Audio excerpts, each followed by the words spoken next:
तुला शिकवीन चांगलाच धडा या मालिकेच्या पुढच्या काही भागात आपल्याला पाहायला भेटणार आहे की अक्षरा आणि अधिपती भुवनेश्वरीला शोधण्याचा प्रयत्न करत असतात.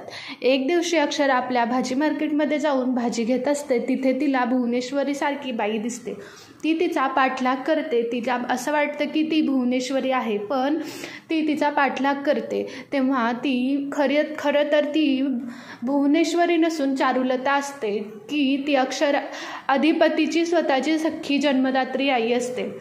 अक्षरा चारुलताचा पाठलाग करते. चारुलता रिक्षावाल्याला थांबवून त्यातमध्ये बसण्याचा प्रयत्न करत असते. अक्षरा तिला थांबवते आणि म्हणते की अहो भुवनेश्वरी मॅडम, कुठे होता इतके दिवस? आम्ही तुम्हाला किती शोधलं. तेव्हा भुवनेश्वरीची चारुलता म्हणते की अहो तुमचा काहीतरी गैरसमज झाला आहे. मी भुवनेश्वरी नाही तर चारुलता आहे. हे ऐकून अक्षराच्या शिट्ट्या वाजतात. आता या मालिका पुढे काय वळण घेते हे पाहणं खूप इंटरेस्टिंग राहणार आहे. तर अधिपतीला सुद्धा लवकरच कळेल की आपली जन्मदात्री आई जिवंत आहे.